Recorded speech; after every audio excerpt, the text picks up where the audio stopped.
Right, today I'm at the Racing Post offices with Tom Park. Right, Tom, thanks very much for agreeing to talk to us. No problem at all. You've edited the Racing Post betting guide, which has just come out fairly recently. Yep. How long was that in the making? The first initial meeting about that was just after Cheltenham Festival, I think. So it was in March, and we basically the books editor came to me and just said, "Look, we've got this plan to do a new betting guide. I think it's 15 years since the last one we did. So, and what would be your thoughts about editing it?" So I kind of pitched some ideas, and we kind of went from there. Really, we had probably about 5 or 6 meetings. Maybe building up the pool of people. Mark Langdon was there from the football and Paul Keeley from the racing, and we kind of just flinging ideas around before we came up with the concept at about the end of April, and then it was a pretty quick turnaround really from actually taking the ideas and getting them into practice really. I think the first deadline that I did it in waves of copy, so kind of dished out some copy, and the first deadline was the end of May, and we kind of had it all in and done by the end of June. So it was a pretty quick turnaround. It went to print. It took about a month to print, and we've got the copy now, and it's I'm very pleased with it. It looks great. There's plenty of good stuff in there, and I think the idea basically of covering, initially the plan was just to cover racing, and then we thought, oh well, what about bringing in the other sports as well? And we kind of wanted something that was bite size. So look, casual punters, punters of all kinds of ability, even up to, I mean, I'm not expecting professionals to be picking up this, and that's not the kind of target audience that we found. There's a lot of intense books on the market. We just wanted something that sit on the coffee table, and when you're having a bet on a Saturday, whether it be on the football, the golf, the racing, you can kind of pick things up from some of our experts here, our mass array of experts at the Racing Post. So plenty of good stuff in there. Okay, so before we talk too much more about the book, let's talk about you for a bit. Now, you've been at the Racing Post for over 6 years, Yeah. and you're now 28. Yeah. So was a career in journalism, and in particular sporting and racing journalism, always on the cards? From when I was about 18, it was. Back in the day, I used to want to be a PE teacher. That was kind of what I applied to do for a university and stuff. Didn't quite happen.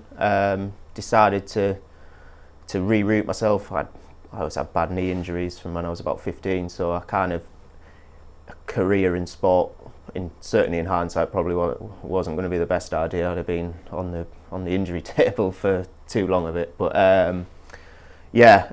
once I decided to go to university, did sports journalism up at Sunderland, and it was racing very quickly became a passion of mine. I first got into racing really when Cato Star was kind of the big horse that first got me in, and it was a case of going down the bookies. We used to, one of my mates used to get served in the bookies when he was quite young actually, and he used to go in and put bets on for us, and we'd be getting out of lessons, meet in the toilets, watch a champion hurdle and stuff like that. It was all good fun. But yeah, Cato Star was the first real horse that got me into it, and Q Card was the one at university and look, he was around for ages, so that really gave me the bug for that. And look, you go into a sports journalism degree, and I think there was about 200 people on our course, and every single one of them wanted to be football writers. I have a passion for football as well, but it became apparent that racing was kind of a niche, and because I had a lot of interest in it, that was kind of the first real indication that's where I wanted to go. Went to complete my degree. I think my dissertation was I did like a racing magazine and stuff, and so it was definitely horse racing that I wanted to give a go. Spent about 6 months after university I just worked in a coffee shop in Sunderland, lived in Newcastle at the time, and I'd kind of applied for a few different roles at local papers and stuff, did a bit of work experience at the Northern Echo, and it was probably going to be my last shot before I maybe hit it on the head and maybe did a teaching PGC or whatever. Applied for the Racing Post for an internship. Very lucky, got an interview. My interview was quite weird actually, because I was so desperate to come across as passionate. I was talking about all sorts of how I'd named the Hoover at work Rock on Ruby because it was green, and I'm surprised I even got given the job, but I think they just saw a passion in me. And yeah, I went from there, started as an intern 6 months, and then worked on the editorial desk for the last 6 years. It's flown by really. Okay, so you tip in the paper now? Yeah, I do occasional tipping. Done that for a few years. I've done the tipping column on an occasional basis, but I've done the anti-post focus for the last 3 years.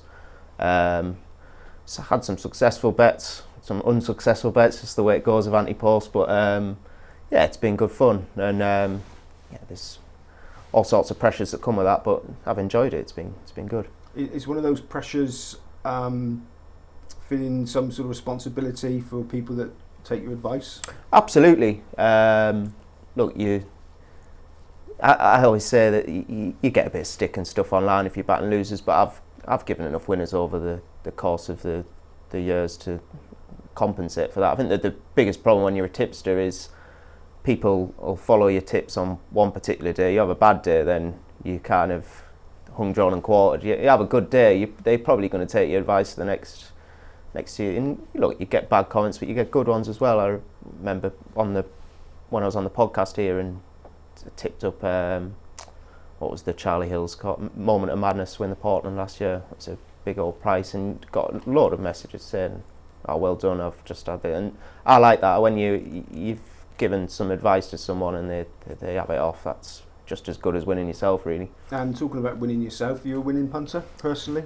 Yeah, I mean, the last couple of years I've had pretty good turnover. I mean, it's getting the bets on now that I've got a problem with, but you've got some firms that I can still get on with and Betfair and stuff. But yeah, it's taken a while. It's just a case of being able to watch as much racing as possible, really, and learning. I'm still relatively young. I've been here for a few years now, and it's a case of just putting right your bad habits, really. And yeah, over the last couple of years have been pretty successful. So it's gradual slope. So hopefully we'll have some more winners over the next few years. Is it predominantly horse racing you bet on? Yeah, I'm a terrible football punter. Bet far too much with the heart. I've done all right on golf, but I tend to listen to Steve Palmer's advice, which has kind of helped me out over the last couple of years. But yeah, I do like my golf, so I tend to have a bet in that. Football, I do bet, but that's probably the reason why some of my accounts are still open, because football is just terrible. Probably the same as Sunderland, really, which is my team. Just massive downward spiral. Okay, so at 28, you've become editor of not only the Weekender, but also the Racing and Football Outlook. Now, I suppose that's relatively young. Is it a lot of pressure? Yeah, there is a lot of pressure. I've kind of moved my way up the ranks on the editorial desk, been doing different things, but yeah, there's massive pressure. I've always been a fan of the RFO and the Weekender, so taking over products that I've got passion for, and yeah, there's challenges on the horizon, but I'm pretty confident we can overcome that. We've got a great product there, and got some fresh ideas, so hopefully it'll continue to be a success. One of those ideas isn't to amalgamate the two?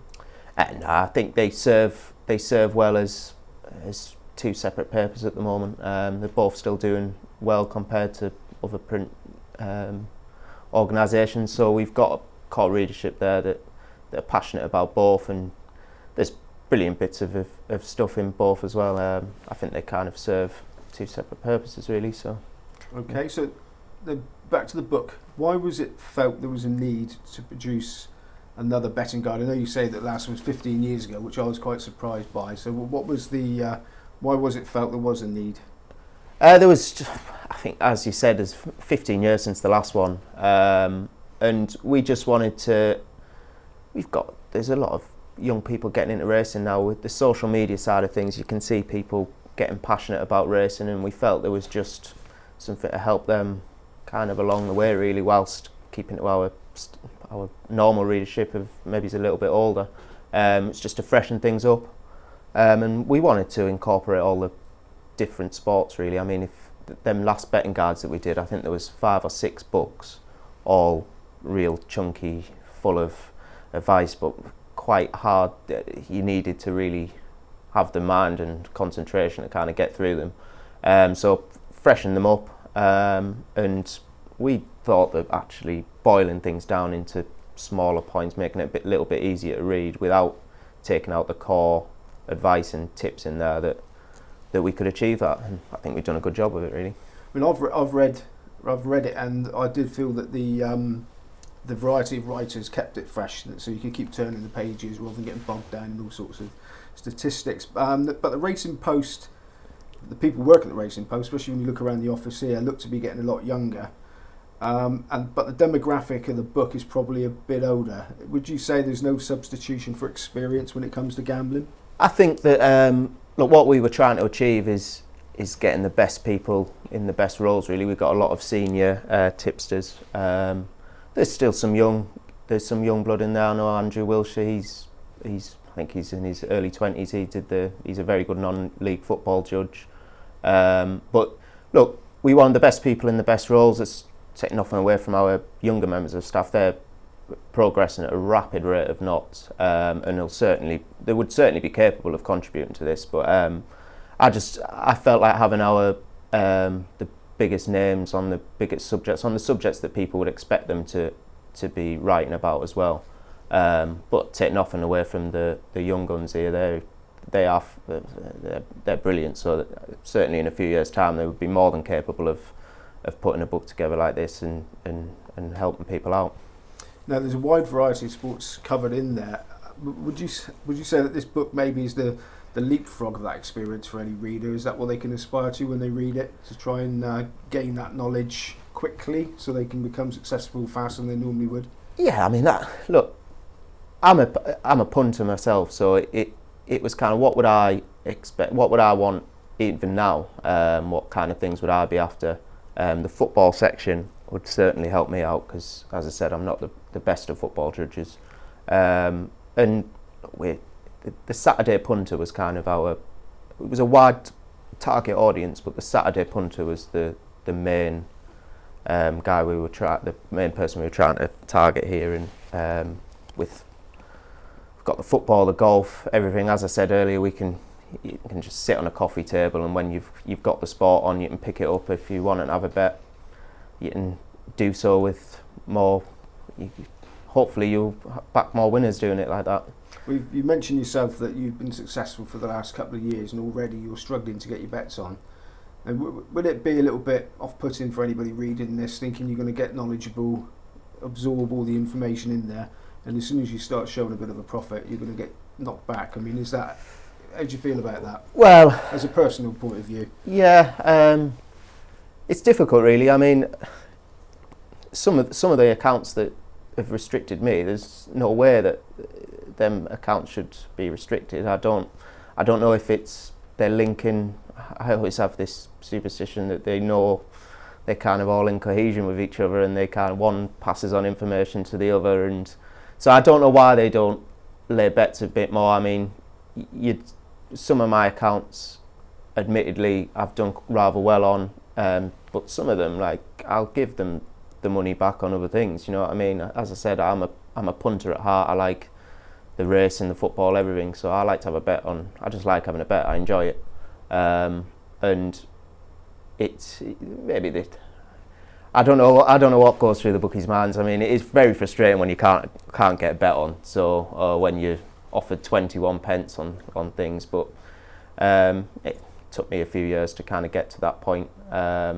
Hopefully there'll be a bit more time, but there's plenty of accounts you can have open. Some will give you a bit more leeway than others. So hopefully it'll help people enjoy having a bet. Hopefully the bookies will continue to take the bets, but yeah, we'll see.